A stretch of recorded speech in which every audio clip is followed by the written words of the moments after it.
একটা ঘুমন্ত শহর।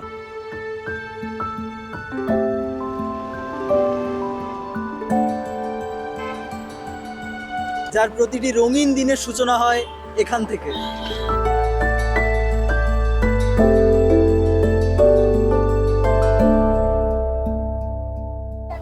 রাত এখনো পুরো কাটেনি, কিন্তু এখানে শুরু হয়েছে দিনের সবচেয়ে ব্যস্ততম সময়।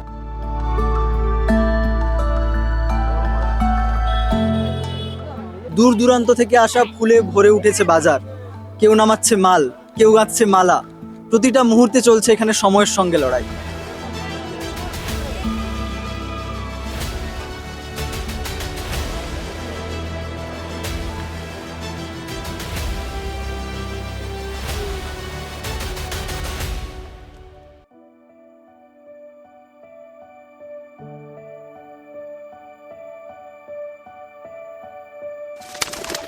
Welcome to the largest flower market of Asia, Mullighat.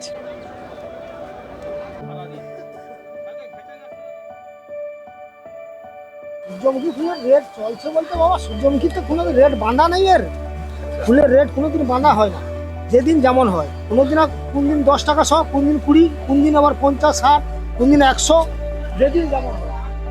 নিজেদের আছে প্রায় ধরো ওই 1 বিঘের মতন। তারপরে এবার চাষির আরো আছে।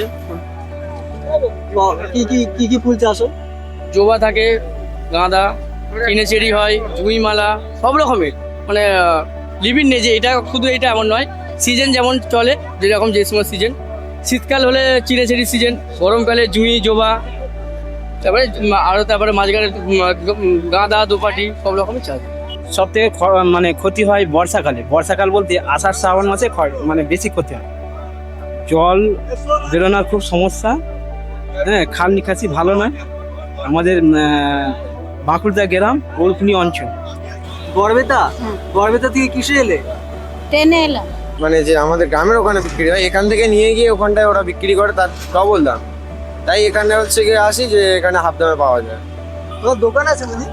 না, ঘরে পুজো হবে। হ্যাঁ।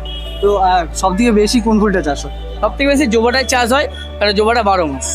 জবাটা 12 মাসই চাষ। কখন ফুল তুলেছো কখন? এটা বিকাল ওই 3টে থেকে ফুল তুলতে শুরু হয়।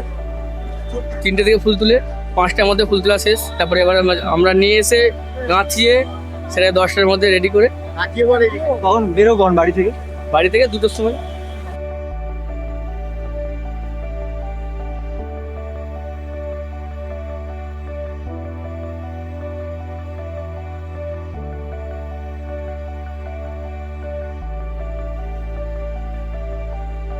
পূর্ব মেদিনীপুর পাঁশকুড়া থেকেও আসে, তারপরে এখানে রানাঘাট একটা মার্কেট আছে, ওখান থেকেও আসে। তারপরে বাইরে যে বিদেশ থেকে ব্যাঙ্গালোর হায়দ্রাবাদ, ওখান থেকেও ফুল আসে। कहाँ पे रहने वाले हो? धन्यवाद। धनबाद से आते हो? कितने दिन आते हो हफ्ते में? हमारा पर डे का है, आना है और शक्तिकुंज से जाना है मालो लेकर करके। कैसे आते हो धनबाद से? ट्रेन से आते हैं। व्यापार है धनबाद में, व्यापार है आपका फूल का? हाँ। तो यहाँ से फूल खरीद के लेके जाते हो? सस्ता पड़ता है? अब सस्ता मेन तो मार्केट यही है, और तो इंडिया में मार्केट है ही नहीं ऐसा। কালকে 3টার সময় এসে এখানে রাতে ছিলাম। দোকান খুললে কখন? কখন রে? 4টার সময় লাই। 4টার সময়। তো তোমার এই যে এগুলো কি তোমরা ওই গড়বেতা থেকে নিয়ে আসো? কি করব, গরিব মানুষ ডাল পালা বিকে খায়। সপ্তাহে কতদিন আসো? কি কি বার আসো?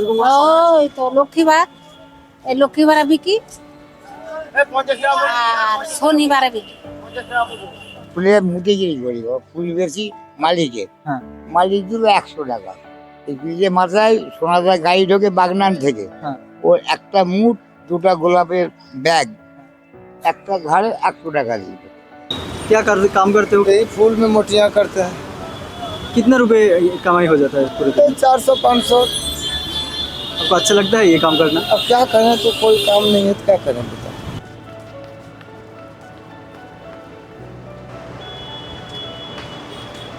आपको कभी लगता नहीं कि ये सब काम छोड़ देते हैं?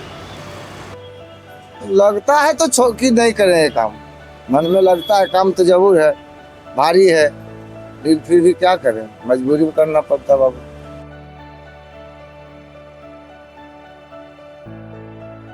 এই বাজার শুধুমাত্র ফুলের বাজার নয়, এই বাজারে মানুষের বহু গল্প আছে। 1855 খ্রিস্টাব্দে রামমোহন মল্লিক এই মল্লিক ঘাট স্থাপন করে। পরবর্তীকালে এই ঘাট ছোটেলার ঘাট নামেও পরিচিত হয়। বছরের পর বছর, প্রজন্মের পর প্রজন্ম মল্লিক ঘাট আজও স্বমহিমায় বিরাজমান।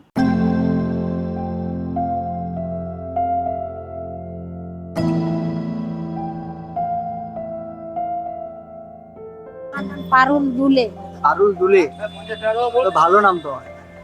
ওই আমার কপালটা তো ভালো লয়, নামটা ভালো। এই বয়সে বোঝা টেনে টেনে খাচ্ছি, আর লক্ষ্মীর ভান্ডারও দিলনি, বয়স্ক ভাতাও দিলনি।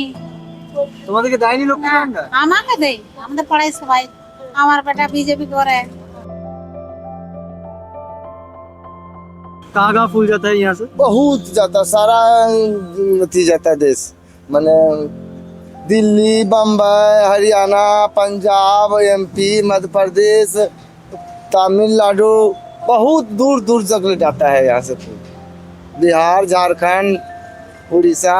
এটা তো আমাদের কয়েক ঘন্টার কারবার, ঠিক আছে? ধরো এখানে 4টে ঢুকি, 7টার মধ্যে না বেচতে পারে সব ফেলে যেতে হবে। তুমি যতই ফুলান 7টার মধ্যে আমাকে বেচে দিতে হবে, তাহলে ফেলে তোমায় ঘর যেতে হবে। এরপর তারপরে বিক্রি হয় না। অত ভালো করে কথা বলতে পারবো? তুমি তো সে তোমার ভাষা জানবে, বুঝবে, তুমি বলো। আমাদের লোলা দিয়ে কথা। সে বুঝবে গো, তুমি বলো। তোমার তোমার সমস্যার কথা তাকে বলো। নামটা তো বলতে হবে। শুভেন্দু বাবুকে। হ্যাঁ, নামটা বলো, তোমার নাম বলবো? হ্যাঁ বলো। সে শুনতে পাবে, রাতও দিবে নি। আর তুমি তুমি শুনতে পাবে তো, তোমাকে দেখতে পাবে, তুমি বলবে তো, বলো না। আমি তো তোমাকে বলছি, তুমি বলো। ঠিক আছে, ঠিক আছে, বলছি যে সুহেন্দ্র বাবু, আমার তো 70 বছর বয়স, আমি তো কিছু পেলাম নি, একটা ঘরও পেলাম নি, বয়স্ক টাকাও পেলাম নি, লক্ষ্মী ভান্ডারও পেলাম নি। এই বয়সে রোজগার করে খাচ্ছি, আর কি বলবো। বেটা তৃণমূল সবাই করতো, বেটা বিজেপি করতো, আমাদেরকে ঘর দেয়নি, বেছে বেছে ঘর দিয়েছি। যেরকম অনুযায়ী বিয়ে বাড়ি থাকলে ফুলের দামটা একটু বেশি হয়, আর পুজো অকেশন থাকলে একটু বেশি হয়, তারপর বাদবাকি টাইমটা একটু কমে পাওয়া যায়। আমরা এখানে হোলসেল মার্কেটে মালা পালা দিই, তো আমাদের এখানে একটু দাম কম আছে। আচ্ছা, কখন ফুলের দাম একদমই পড়ে যায়?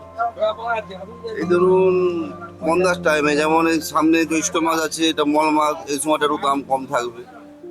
আর এই যে ফুল তোমরা ফেরো বললো ফেলে দিয়ে যেতে হয়, ফুল কোথায় ফেলে দিয়ে যাও?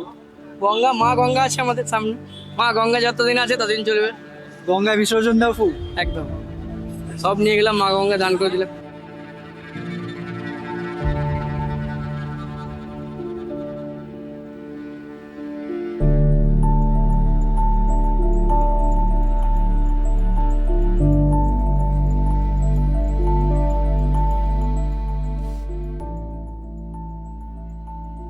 দিন শেষে অবিকৃত ফুলের বেশিরভাগ অংশ চলে যায় এই গঙ্গার জলে, এবং সেই থেকে বর্তমানে দেখা দিয়েছে গঙ্গা দূষণের মতো সমস্যার।